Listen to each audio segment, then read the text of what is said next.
Hi guys, we're gonna see about datetime manipulation. Of course, there are a lot of manipulation that is available as a part of datetime, but being a good developer, right? At least good that at least you learn the basics of certain datetime manipulation, like how to get a datetime, how to add a time zone, how to add some, hours or minutes into it, how to change the format of the datetime.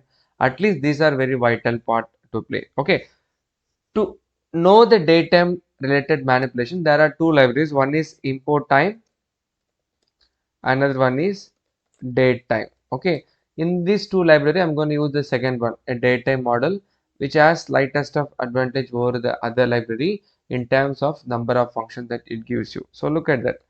From datetime, import datetime. What I'm basically doing is that from the datetime model, I'm trying to extract this specific function. Okay, with that function, I'm gonna get my current time. Look at that, datetime dot now. So I'm gonna print current time. So when I run, output is this: year, month, date, hour, minute, seconds, and microseconds. But here microsecond is not needed. So what I can do, modify time is equal to the above current time dot replace. What you're going to replace? You're going to replace the microsecond with output of 0. So now you can print this modified time to see the trimmed version of the above time. Look at the difference. Now it is coming with a microsecond and this is coming without a microsecond. Okay, now what you can do, instead of you taking this largest step, you can make it in a simplest of way by adding the replace here itself. Replace dot microsecond is equal to 0. There you see. And the very essential part of this data manipulation is that you need to do the type check. Okay, sometime what happen, you may in a position to add this current time as a part of any files. So in that case, you cannot add a file with the datetime if the file format is very different. Look at that. Now the time format is, that means type of this is datetime format. So you cannot add the datetime format directly to your file names if at all there is a situation arise. So what you have to do, you can do the typecast, or we do have some other function to convert this into a desirable needs or a desirable data format, basically string only. Okay, right. Now when I run, what is this? This is the actual format. This is the default format, right? You need to understand how the time format arises. Let me paste that and let me comment that. So now the basic time format is this. First year, so capital Y followed by percentage small m hyphen percentage D, date space percentage capital H colon percentage capital N colon percentage capital S. This is how the format actually looks like.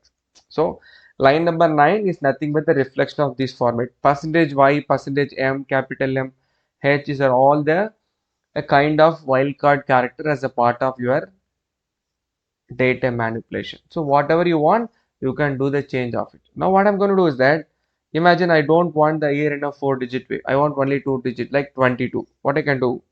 I can simply change into a small y. Then month, I don't want that to be in a numbers. Instead I want that to be in English. Say March. So let me put B. And I don't want the spaces. Put underscore here also.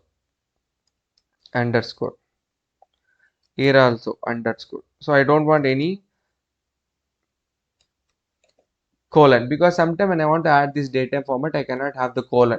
So now I'm converting the entire format which I got at line number 9 into this position. So now what I have to do, I have to convert my current time into this format. Okay, look at that. Now modified time is equal to datetime dot strf time. This is another function, string format time. You're gonna format your current time into this given time format.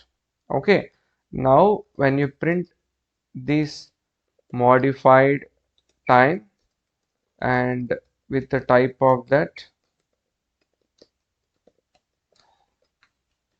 you'll get what will be. Look at that, 22 and MAR.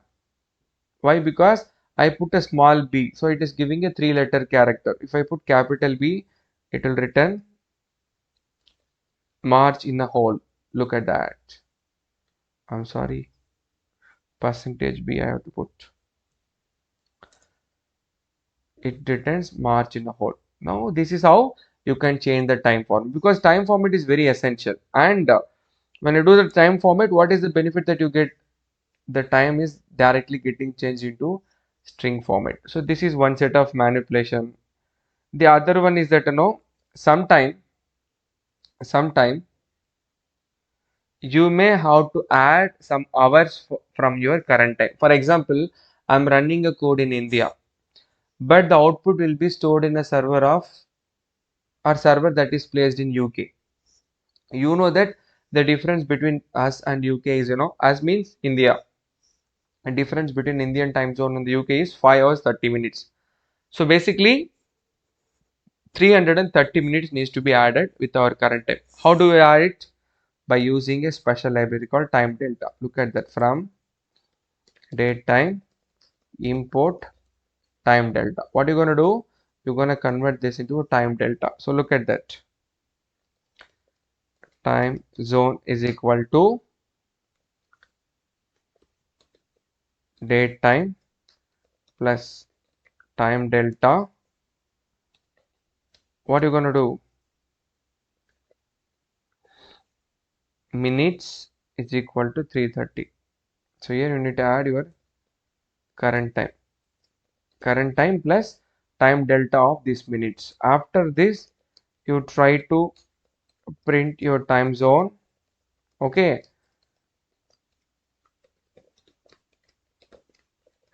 and type of it. When you run, I think I made a mistake.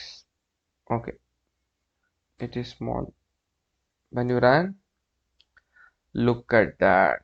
Look at that. Now time is 21, but it is now displaying as 2 of morning because I have added 330 minutes to it. Because I have added 330 minutes to it. Okay.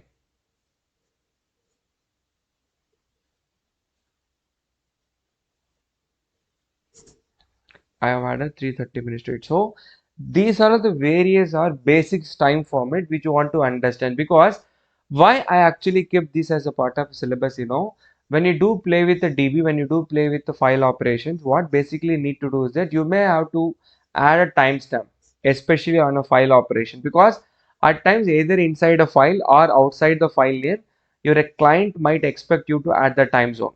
Or else when you see the topics called loggers during the logging mechanism, you may have to add the time, either our time zone or different time zone. Okay, and sometimes when you add this kind of a time, they want the time format in a time, output in a different format. Maybe they want in such a way that how we declare like underscore and so on.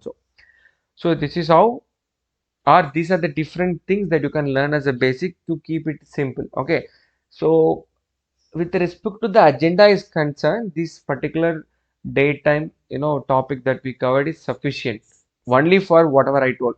But again, the daytime manipulation itself a bigger area. Okay, there is something we can add a zone, and now you can get what date it is, what day it is, what number of day it is, whether it is 14th of month, whether it is which number of month. Since this is a March, it will return like 3. So there are a lot of ways that you can manipulate, but that is not that much important. Considering the datetime library, we don't use this in a deeper way. Okay, unless until it is requested or needed by certain community to have certain specific time related manipulation, hardly will use. Okay, so whatever we see in right now on the screen or whatever you're visualizing right now is sufficient. How to get the time, how to shrink the microseconds, how to change the format of the time, and how to add some minutes, seconds, or hours to it. Okay, this is very sufficient. Okay, with respect to the syllabus is concerned, but if you want to get so much of mastered into it, then you need to explore lot more than this. Okay, So this is with respect to the time zone, I mean time guys. We'll see in some other videos. Okay, thank you. Bye bye.